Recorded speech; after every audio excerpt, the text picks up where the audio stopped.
All right. Welcome, everyone. Thank you for joining us. My name is Laura Redford, and I am a board member of the John A. Widtsoe Foundation. And I'm so thrilled to be here with you this Sunday evening. Thank you for spending your time with us. Our format this evening is a little different than other conversations that I have hosted. Tonight, we are pleased to present a presentation on the Saints of Madagascar and the work of the Bountiful Children's Foundation. And before I introduce our distinguished guests for the evening, I want to remind you that to participate after the presentation, we're going to have a question and answer session that I get to moderate. And if you'd like to ask a question, there is an Ask a Question feature at the bottom of your screen. You can pose a question there at any point during the presentation. You can vote on questions that you like. The more votes a question gets, the higher it goes on the list that I see. So we encourage you to please ask your questions there. You're also welcome to participate in our chat, but know that if you pose a question in the chat feature, it won't be in the question list. So use the questions there. Let me start by introducing our guests. Gloria Rees has lots of international development experience. Although she has lived an active and rich life, she caught flight midair in marrying Bob Rees nearly 3 years ago. Madagascar became a honeymoon sorts a year later, which seemed an intense version of work she has done with students in China, India, and Nepal, alongside her work teaching English. Her undergraduate degree was in nutrition and dietetics. Graduate work was in cultural communication and communication and aging.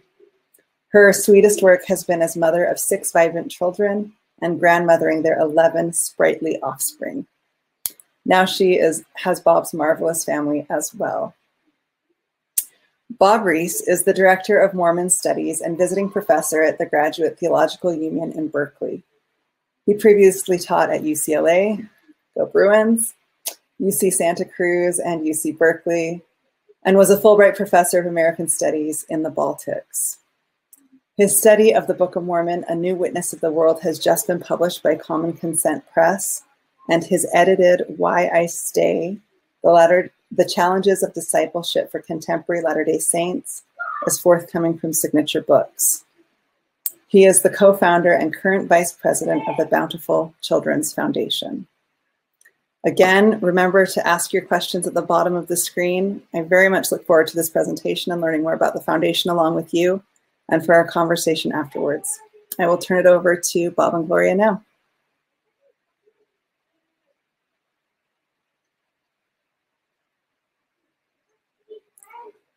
Thank you so much for taking time to spend this hour with us. The Bountiful Children's Foundation, which at one time was known as the Liahona Children's Foundation, has been serving malnourished children around the world since 2008. We're the only nonprofit focused exclusively on addressing malnutrition among Latter-day Saint children, who constitute about 50% of the children we serve. That is, we address malnutrition among both Latter-day Saint and non-Latter-day Saint children. Our mission is to provide nutritional supplements for pregnant women and lactating mothers, and to nurture the potential of infants and toddlers to lead healthy, productive, and self-reliant lives through the elimination of malnutrition. Beginning with one small community in Ecuador, the foundation currently offers a nutritional program for malnourished children, as well as I mentioned, as pregnant women and lactating mothers in 200 states in 17 countries, from Mongolia to Madagascar and from the Philippines to Peru. In 2020, the foundation distributed nearly 10,000 monthly supplements to the pregnant and lactating women, and over 75,000 monthly supplements to malnourished children. Malnourishment, as I think most of you know, is a serious global problem, one that has certainly gotten worse during this pandemic. As you can see from this slide, many millions of children suffer from malnutrition, and more than 5 million perish annually from its effects. Because of the success of the Church's missionary program in taking the restored gospel to many countries with high levels of malnutrition, that is, to taking what is called the great invitation of Jesus, the Great Commission to his disciples to go into all the world, it's not surprising to find acute and chronic malnutrition among many Latter-day Saint children whose parents and grandparents have been converted to the gospel in the developing world. We estimate that the number of malnourished children currently worldwide is between 350 and 400,000. Of those, perhaps 150,000 are the children of active Latter-day Saint parents, although our program is open to any child who comes to our screening. Currently, the number of children served by the foundation, that is, if you look at, there are 350 to 400,000 malnourished children in the church worldwide. The Bountiful Children's Foundation is able to address the needs of only 10% of those, or less than 10%, which means that we're serving only a fraction of the children who need help, which is one of the reasons why we are happy to have you come to learn more about our work. The intervention package that we offer is a daily nutritional supplement. We give a biannual micronutrient supplement, and also we deworm the children, since worms is one of the problems why many children suffer from malnutrition.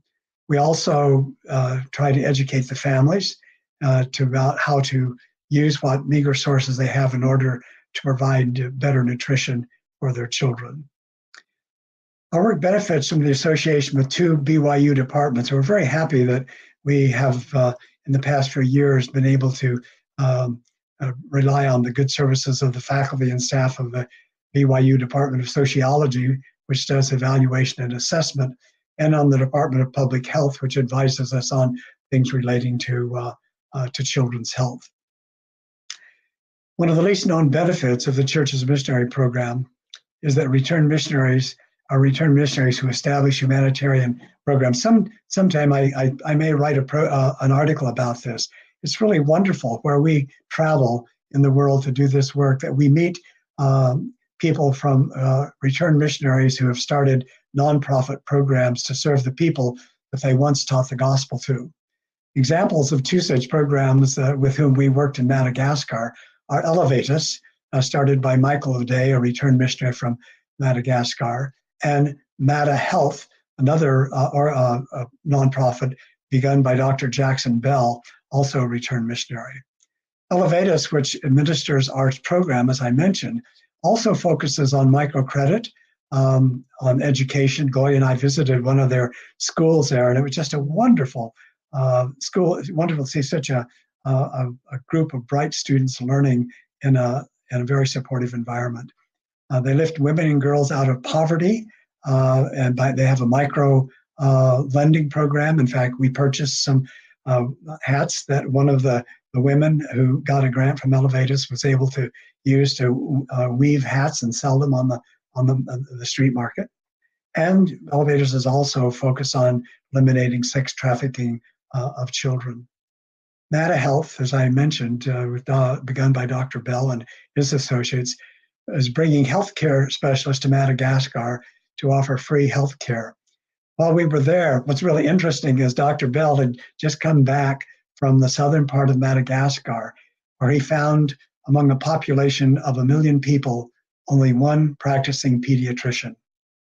Can you imagine that? A number of years ago, Dr. Brad Walker, who was a returned missionary from Central America, was visiting there, and one of the stake presidents was a physician, and he invited Brad, who's a physician, to go with him to the hospital. And in the hospital, this doctor was taking care of a severely malnourished Latter-day Saint child, who you can see in this picture. That child died not long afterwards. But seeing that child, being aware for the first time of the seriousness of malnutrition, Dr. Walker and I and a couple of other people, Polly Walker and Sarah Walker, 3 members of the Walker family,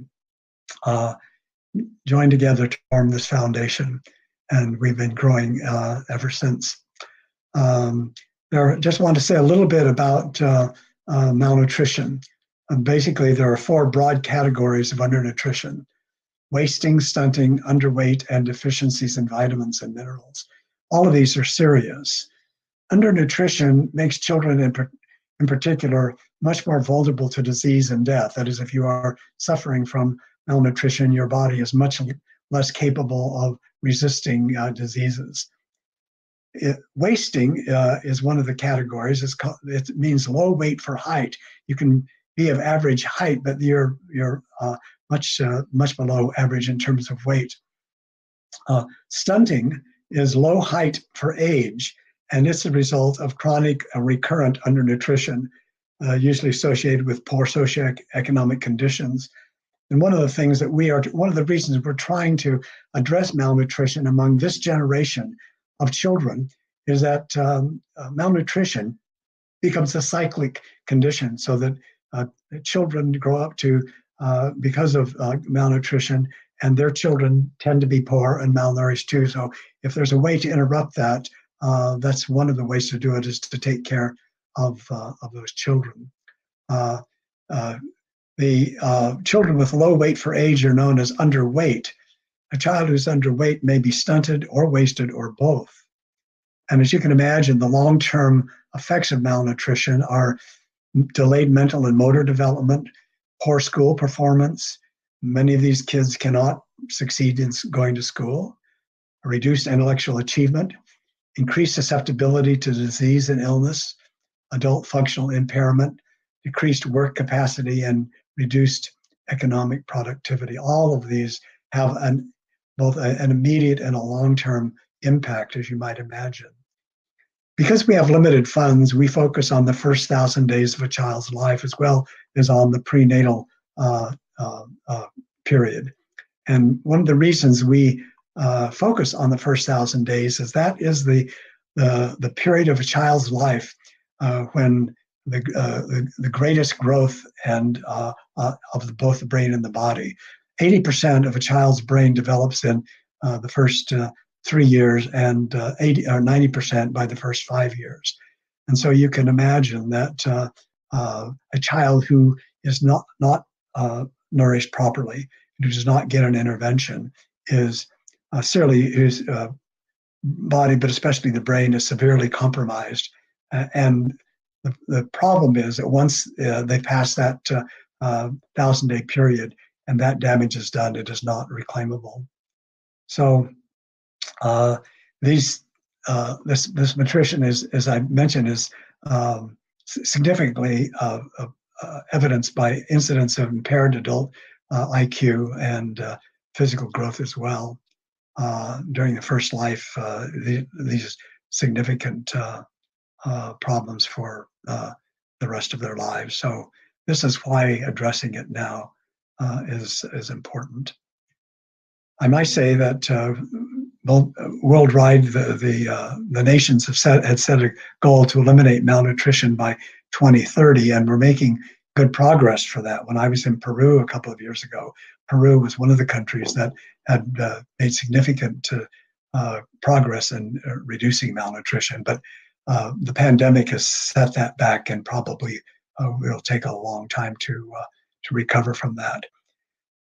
This picture of, you can see that a child born with an IQ of 100 who suffers from moderate or acute malnutrition and does not get proper help will drop one standard deviation, or nearly 20 points in IQ, and could drop another 14 points. And so you can see that, and we treat the children who are really moderately acute malnourished and severely acute malnourished. So these losses, as I mentioned, are from. So think about the implication for this. Think about if your own child had lost that much IQ in the first 3 to 5 years of life. The implications for the family and the families, and for the societies and for the church. Not only will the children be unsuccessful in elementary school, they're unlikely to attend and succeed in secondary school, much less likely to be able to be well employed, less likely to establish a successful family, probably less likely to go on missions or take leadership positions in the church, and to serve meaningfully in their congregations and communities. The fact is, they are more likely to remain dependent on their families, governments, and the church, so that malnutrition increases dependency. And I think this is significant for a church that focuses on self-reliance. And I might stop to say that sometimes people say to us, well, you're taking care of these children, aren't you going to make them dependent on the church? And I was in a meeting with some general authorities a few years ago when somebody raised that. And I said, by God's design, children are dependent on adults. No child, as opposed to, say, as some animals, no child is able to begin taking care of his or herself from the beginning. So a child depends on families, on churches, on governments, on communities to take care of them until they can get to a point where they can begin learning how to take care of themselves and to be self-reliant. And as I said to the people in this group, the best way to teach self-reliance to a child is to keep her alive long enough so she even understands what that concept means. So one of the questions that often comes up in our presentations is, what is the church doing to address malnutrition? For the past several years, the Church Welfare Department has been studying malnutrition among Latter-day Saint populations in the developing world, beginning with some pilot programs that they've conducted in the Philippines. And out of those pilot programs, and with our work, which they're working with us, they are designing a plan for addressing malnutrition globally in the church. And that plan is based on the following principles, according to Luis Manuel, who's the senior manager for the welfare and self-reliance services. First, the church is working with the international areas. As most of you know, the church is working to, through its programs, many things are localized within areas. Area presidents have a great deal of autonomy. So the areas determine when, where, and how the programs are to be implemented. The program approach is rather broad and comprehensive, and strives to address the most common root causes of malnutrition, including dietary culture, access to nutritious foods, awareness, deworming, etc. And the local church councils at each ward and stake have councils, and they are key to assessing the levels of malnutrition and establishing the appropriate intervention to help families and their wards and branches. And the families themselves own and stand at the center of these intervention plans. So they work with local councils and ministering brothers and sisters to address the nutrition needs of the children. And so these interventions include church, government, community, and family resources. This process is now rolling out, as I mentioned. It's begun in the Philippines, and they hope soon to be doing it in Guatemala and maybe even in parts of Africa this spring. I'm now going to turn the time over to my beautiful wife, Gloria. I'm going to move this just a little. Well, hello.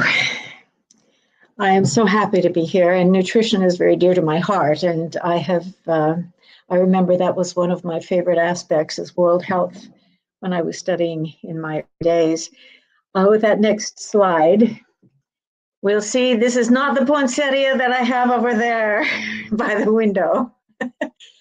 Mine has not fared terribly well, but poinsettias are abundant throughout Madagascar.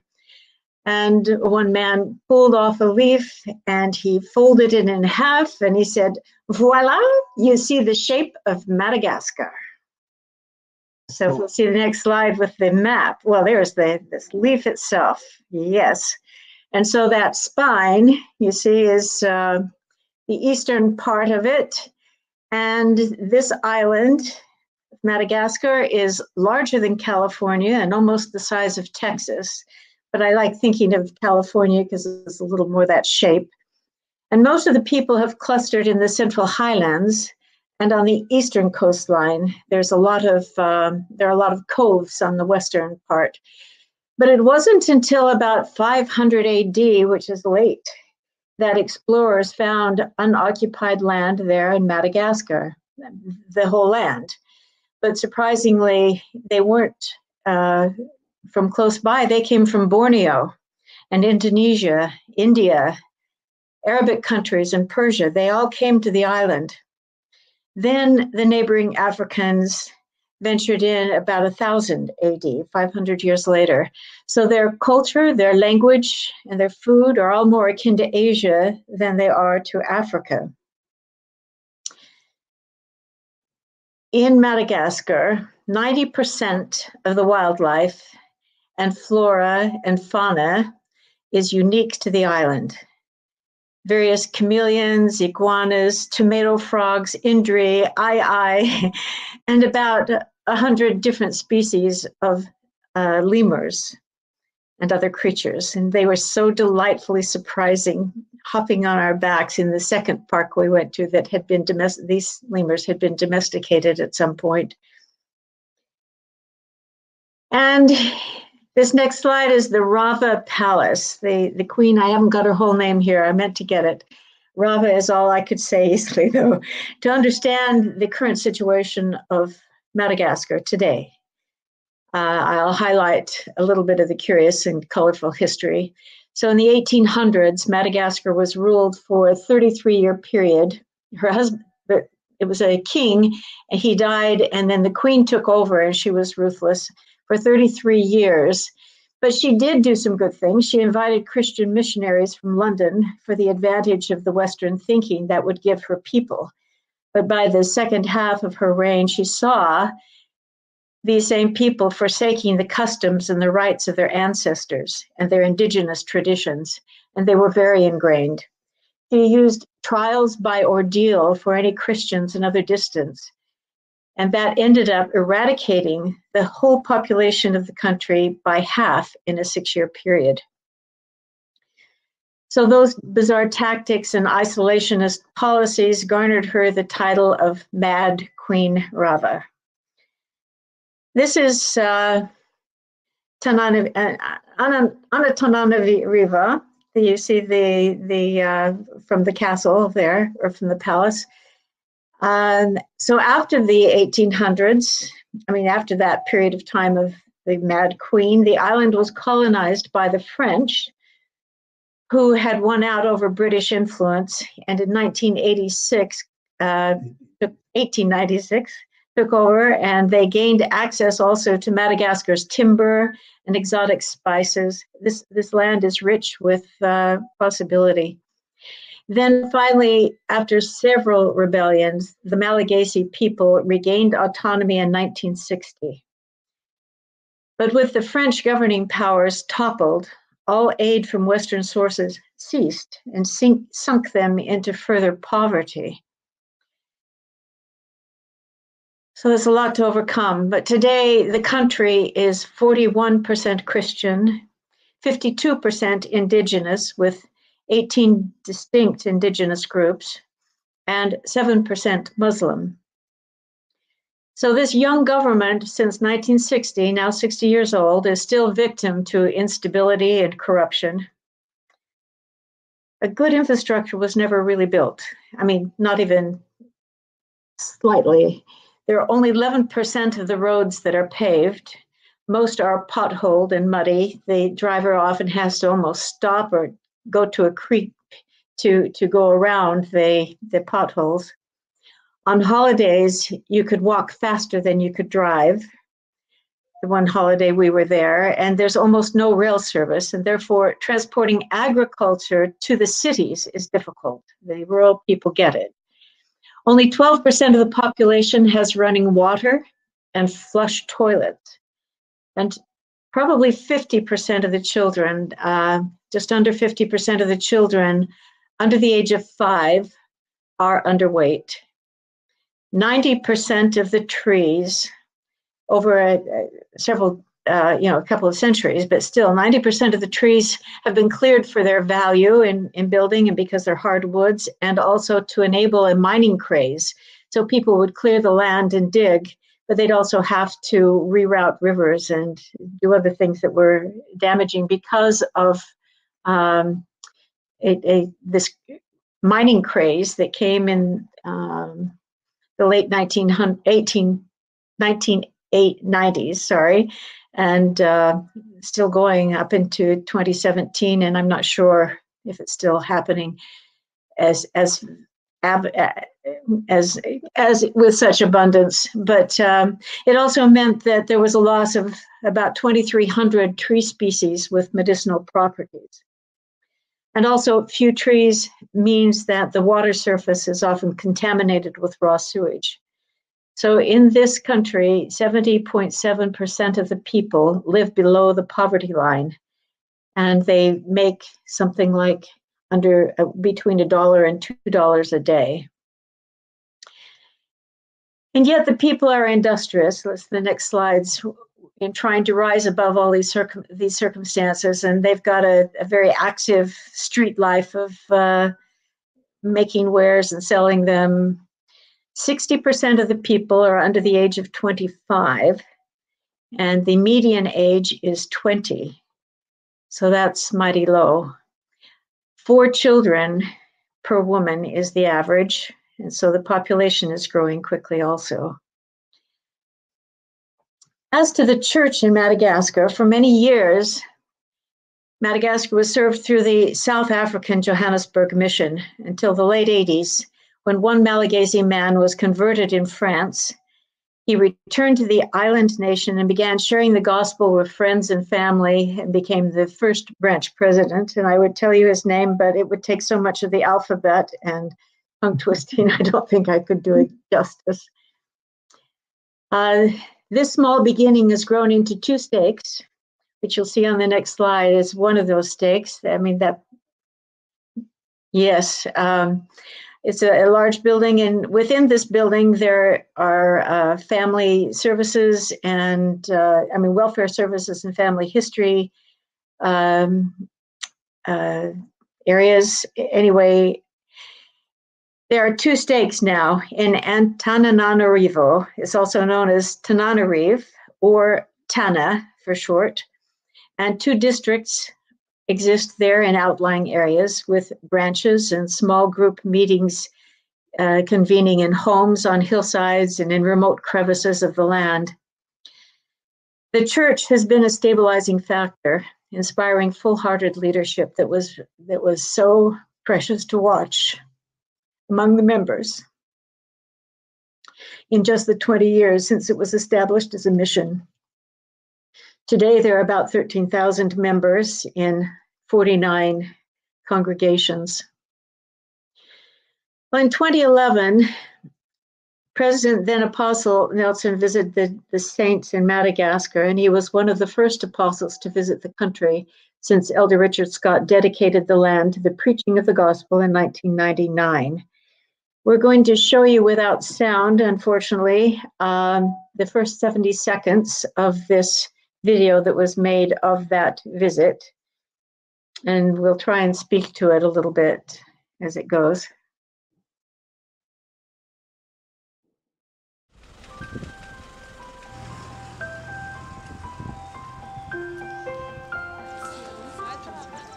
I'm very optimistic about the future for the church in Madagascar and for the people of Madagascar.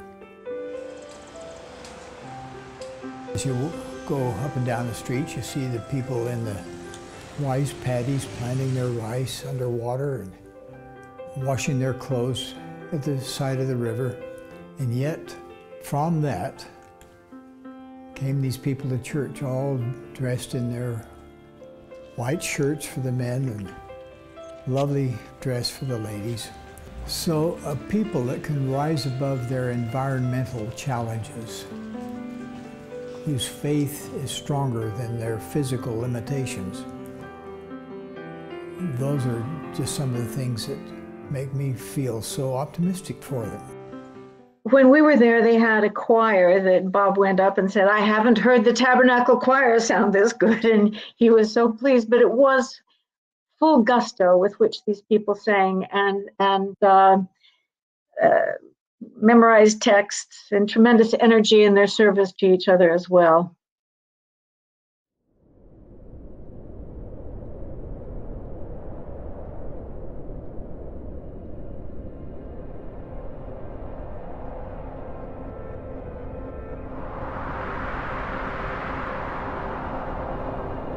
Madagascar is a beautiful island country off of the coast of Southeast Africa. It is larger than California and has a population greater than all of Australia. Shockingly, 92% of the country is surviving on less than $2 a day, making it one of the poorest countries in the world. As a result, half of all children in Madagascar suffer from chronic malnutrition and stunting. We at Liahona Children's Foundation have partnered with Elevate Us, a local NGO in Madagascar, to tackle these high levels of childhood malnutrition. Our mission is to nurture the potential of infants and toddlers to lead healthy, productive, and self-reliant lives by eliminating malnutrition. To accomplish this, we are teaching families about nutrition, promoting the exclusive breastfeeding of infants for the first 6 months, and providing nutrient supplements to pregnant women, infants, and toddlers. To identify the acutely malnourished, we conduct health screenings that are relatively simple. We measure the height and weight of children and compare those numbers to World Health standards. Participants are re-screened every 6 months to track their progress. When children don't get the nutrition they need during the first 1,000 days of their lives, the consequences are dire. They suffer lowered IQs, weakened immune systems, and they struggle to keep up in school. This leads to difficulty finding and keeping employment later in life that results in their children too suffering from malnutrition. This is a cycle that we are committed to breaking. As an organization founded by the Latter-day Saints, we place special emphasis on eliminating malnutrition among all LDS children in Madagascar. We need your help to reach every congregation in Madagascar. You can help ensure that every child receives the critical nutrition that they need to lead healthy lives now and in the future.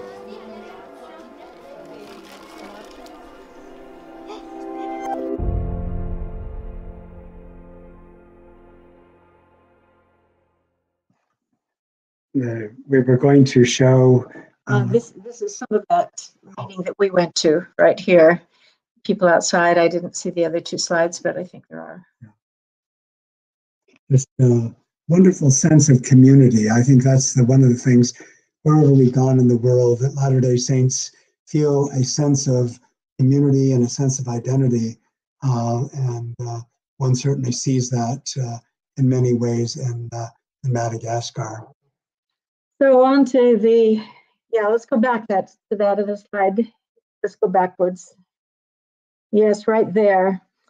When we have screenings, the parents bring their children evaluated, and it can be chaotic, but the screenings are technical, so we arrange them in an orderly fashion, and they are wonderfully patient because this means so much to them to have their children evaluated. So go ahead and we'll show you how they lined up. They were there for quite a while. We were feeding them through. The reason we were able to take them fairly fast was because we had so many missionaries that volunteered to come and be with them at that time. I think the next slide will show that to you. We had 10 missionaries that joined us and some others in the group that I'll be identifying later. We were assisted by our coordinators, Monica and Manda, and I think the next slide, Monica and Manda, as well as Tim and Jake Zollinger, who was, he's been on a couple and is ready to go on the next Nutra tour too. But they were such, just strength. So the next slide shows Tojo Harry. He's a young Malagasy scholar that we were able to be involved with for a while there, who has conducted a number of interviews with Malagasy saints, which are in the archives at the Claremont University Mormon Studies Center. So Tojo Harry was awarded a fellowship to study at Florida State University. Yeah, PhD, and is currently studying in the church in Africa and its influence and so forth. Well, the next few slides will show various steps in the screening process. Everybody's brought in and they're registered, recording personal and demographic information about the children, their weight, age, gender, and we measure their height. I'm taking these pictures and remembering them so clearly. According to, and there's Jake. According to the WHO, these 4 data points tell us immediately whether or to what degree a child is malnourished. And in the 4 screenings we did in Madagascar, the lowest percentage of malnourishment we found was 55% of those who came, and the highest was 90%. That was more of a smaller rural area, but people had come quite a distance to get there. And so they were the ones who were the more dedicated to help their children. As pointed out before, our program addresses the need of pregnant women. And let's go through those slides a little more. Here, this one, pregnant women and lactating mothers. So here we have, back to that slide, is a mother who's nursing her baby. I didn't realize I had that. And another mother whose child is eating some of the pumpy nut that is provided for these babies who are evaluated with the condition. So we send them these supplements home, but they have these supplements during pregnancy too. The women eat them because of their great nutritive value. And we rejoice when we find these babies that are in good health, that mothers who were found malnourished during the last screening 6 months ago were really happy to find that they were normal now due to our program. Now we'll go through some another series of quick photos, 4 or 5 seconds each, with moments during the screening. Bob is always loving to be with those babies and interact with them. We've done them in the Philippines, Guatemala, Peru, Colombia, tell me again, Kiribati, and elsewhere. And it is the children who always bring us this joy. In spite of the fact that they're malnourished, it's really wonderful to be touched by their innocence and their energy and their beauty. And then after the screening, we send the parents and the children whom we've identified as malnourished home with their first supply of nutrients. Now, as in all countries, I have to tell you, these kids would stand and pose for me, and I didn't ask them to. They just did. As soon as I was showing them the picture at the result, then they would pose for me and then want to see it. And as in all countries, the gospel encourages strong families, and we've got photos of 2 of those families eating the plumpy nut.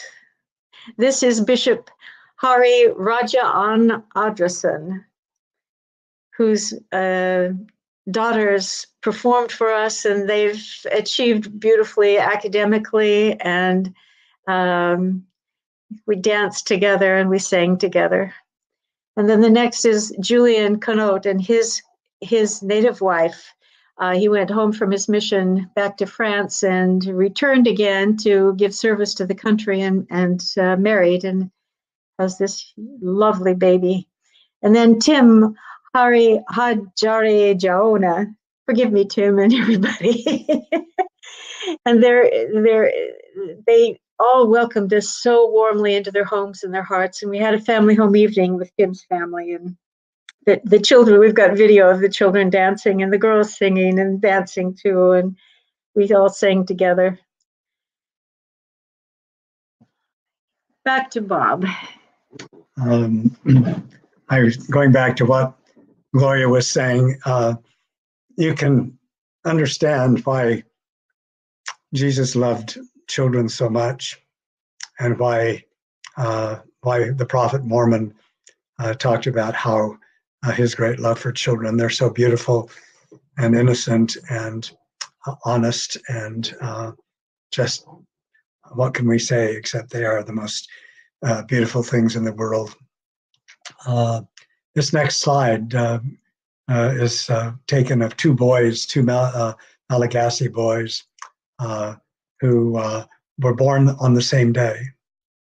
The one on the left is Toronto, has a normal growth. He received proper nourishment. The one on the right, Satraka, suffered from malnutrition, and again, you can see why just this dramatic difference between a child who receives proper nutrition and a child who doesn't.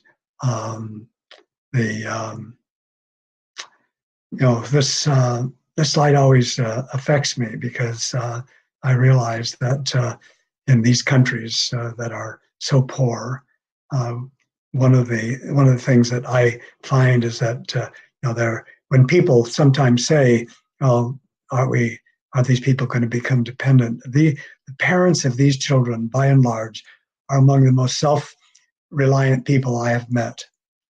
They are doing everything they can to feed their children. Some of them go without food probably many of them do, to feed their children, to give their children some food, but there's not enough, and sometimes their governments are poor, or they're not as well organized and functioning as they could be. So as I look at this slide and see the effects of malnutrition, and then you see, if in the next slide, you see the effect on brains. The child on the left is a normal child, like the one you saw in that picture. The one on the right has a brain showing extreme neglect, and I think that I try to imagine that this child is one of my children, of what a difference it would make or one of my grandchildren, what a difference it makes in the quality of life that they would have. And consider this, that for every dollar invested in saving these children, as healthy adults, they will return more than 30 times that amount. Every dollar that the foundation or the church or the government invests in addressing malnutrition will return many multiples, not only in terms of their earning power, but because of that, in the tithes and offerings they will pay, the quality of family life and service. And in other words, there's no good reason not to help these children. As someone has said, there is no time not to love. Let me see the next slide. There was one that I was missing. I guess I showed it earlier, of the change in the drop in IQ. There are different ways that you can get involved in supporting the work of the foundation. The first of these is to think about. We often say that we can all do something. Mother Teresa said, "We can do no great things, only small things with great love." That is kind of our family motto. What is amazing is that our foundation provides the necessary nutritional supplements for a child for an entire year for only $100. In other words, for $100, you can change a child from being malnourished into being nourished, being properly nourished. That means that the cost of saving a child's life represents such a small sacrifice that anyone can make it.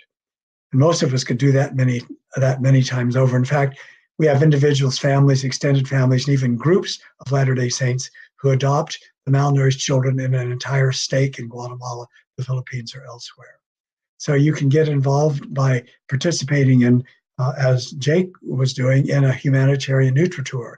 Go with us, help us screen these kids, and at the same time, you can see the country, you can participate in services, and you can just have really a wonderful time. It is, every time that we've taken people, it's just been wonderful for us and for them. You can, as I mentioned, you can adopt a community, again, I say, if you take an extended family, we have some individuals who adopt all of the children in a stake in the developing world. that takes between $5,000 and $6,000 a year to address malnutrition. Members of our stake here in Northern California have done that for several years, and Gloria and I and our extended family have also done that, as have some of our friends. So one of the things you can do is to donate, contribute. If you go to Bountiful Children /donate, or just Bountiful Children, you'll find our website, and you'll be able to donate there, and donate either one time or monthly, and encourage other people to do that. You can do that by mentioning this on your website, on your Facebook, and elsewhere, and invite your friends to participate with these. Let me close by quoting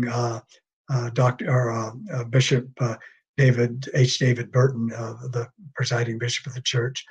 In April 2011, he gave an address and conference called the Sanctifying Service of Welfare. And this is what he said: during the Great Depression, the commitment of church leaders to relieve human suffering was as certain as it was irrevocable.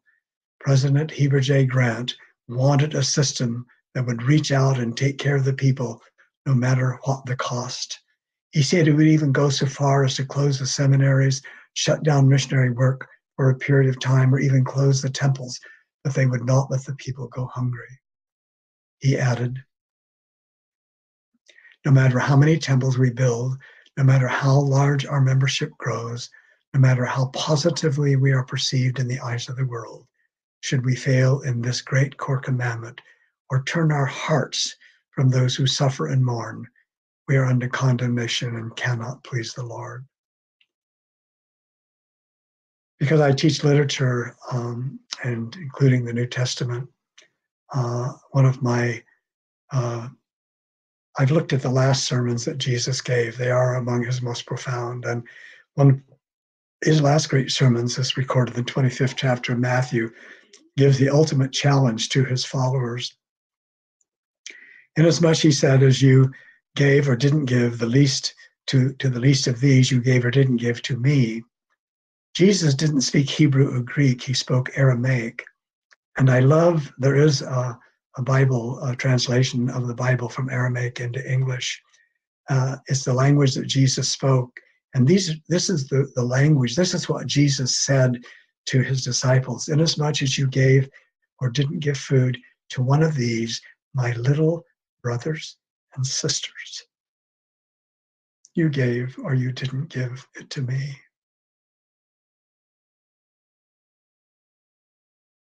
When we think about the least of these, think of these as if they were Jesus' own brothers and sisters.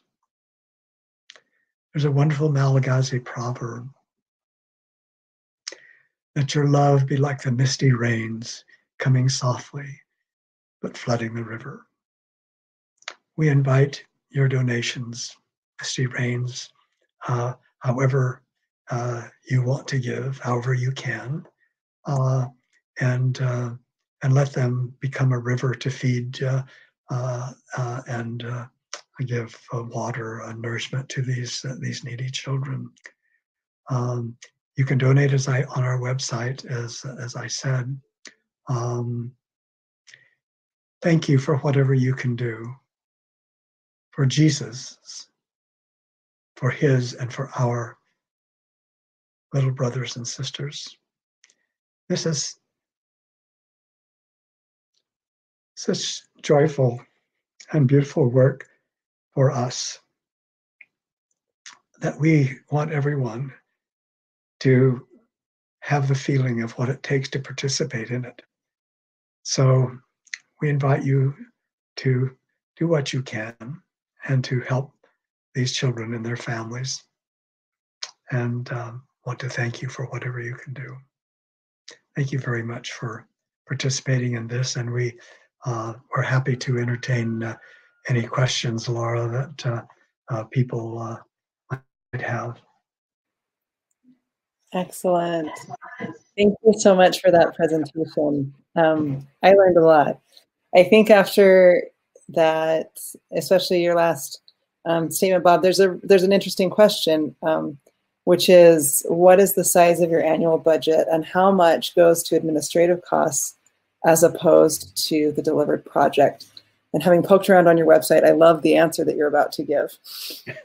It's a great question, a very thoughtful one, because all of us want to know what happens to the money we give. I'm happy to say that because we have one or two donors who give money to us to take care of administrative costs, that 100% of what you give will go to feeding these children. We have a very modest overhead, and as I say, we've been blessed by some generous givers who've helped us to cover that overhead. No member of the administrative or the board receives any compensation for this. We pay a modest stipend to our coordinators in these countries, very dedicated sisters who I think of one of the sisters in one of our coordinators in Guatemala who actually lost a child to malnutrition. And I found out that this modest stipend we were giving to her, she was giving back to us to take care of malnourished children. And I thought, if this sister could do that, no one, certainly in the developed world, none of us in the North American church cannot give something. That's beautiful. I had a question. I read a very timely op-ed yesterday in the New York Times, written about global aid and about how, especially in Africa, it's been typically sort of white industrialized nations coming in and sort of employing or deploying their programs without a lot of boots on the ground. And I wanted to know a little bit more about how you use the coordinators in country and how you use and utilize the resources that are already there, people that are there to help them, let them help shape the program and to bless their lives as well. Good, another great question. We try to work with other NGOs. We try to work with governments. We work with congregations. We try not to replicate anything that is already ongoing. We try to strengthen whatever programs that exist. We try to listen to the local people. We don't come in saying we can solve this problem. We say, how can we serve you? When I was in Peru a couple of years ago, I was with Albert Puertas, another member of Bountiful. We were able to address the Peruvian parliament, and we talked to them about how we see this work as the shared work of anyone who has a passion to do it. I know that because I'm acquainted with USAID and the tradition at times that we've gone in as if we were the ones who had the information, we were the ones who had the solutions. We know because some of our people are associated with WHO and we work with physicians and nurses. We have this very simple program. We screen these children. We can tell immediately as soon as the screening's over. I begin a screening by saying, "This is a good news day." We're going to evaluate your children, and it's really good news if they're not malnourished. That means you've been doing a good job and you've got the resources. But it's also good news because if we find that they are malnourished, we can help you take care of them. And so we just try to listen and work with local people, use resources that we can, and try to use the resources we have. As I said, with all that we're doing, somebody asked the question, what is our budget? Our budget is about $1 million, and we are servicing a little bit less than 10,000 children with that. So you can see how we have grown from 30,000 in our first year to 1 million. So we are growing, but we have not been able to grow fast enough. And in fact, during this past year, we suffered some loss in donations, which meant that in some places we had to sometimes skip a month of providing nutritional supplements, which we never want to do once we start a program, but we simply didn't have the money. We do have, some of you belong to corporations, and your corporations have a joint program whereby they will match employees' contributions. Some of you know foundations. We work with foundations, and we're always happy when a foundation or a corporation will adopt this program as one they want to give to. So I know that the money which is spent, is contributed, goes to bless the children. Great. There's a popular, people want to know, once the pandemic is over or under control, will there be additional humanitarian trips to Madagascar? Indeed, there might even be one as early as this summer. We've had some discussion about it. We're kind of waiting to see. One of the things I might say, by the way, just by way of explanation, is that we've been trying to get into Venezuela. We have had some success, but Venezuela is a very politically unstable country right now, and so sometimes we have to look at the realities of what's on the ground and deal with those things, negotiate them. There are many countries that we are not in yet that we would love to be in. But one of the things we say, when you contribute, when you donate on our website, you can select the country you would like to go, your donation to go to. In other words, if you or a family member served a mission in Bolivia or in Ecuador or in someplace in Asia where we are, or Africa, we'd be very happy to have those funds go directly to those places. The follow-up question that just disappeared.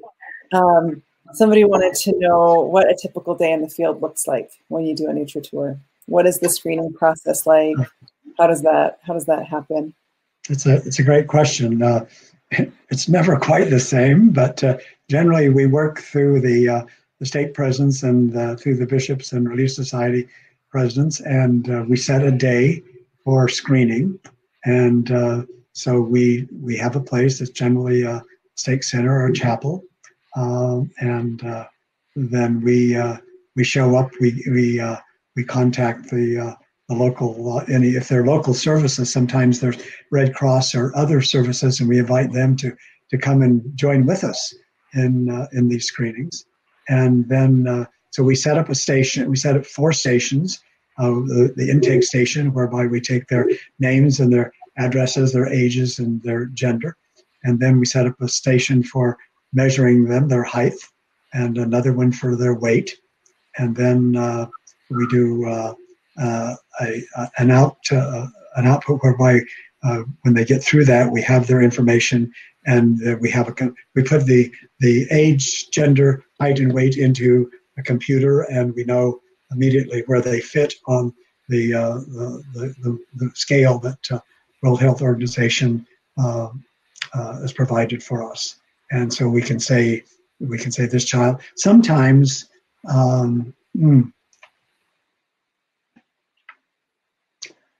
we were screening in the mountains of the Philippines about 5 years ago, and it was a new chapel, and it was way up in the mountains, beautiful country. And I know that the church decision to build a chapel depends on the percentage of priesthood holders who pay tithing. So I knew that there was probably a pretty high level of tithe payers in this ward. And as we were taking these children through the screening process, this mother brought this little girl, and I picked her up and I said to my coworkers, we need to find a doctor. I knew she was in trouble. So we were able to find a doctor, get her to a hospital.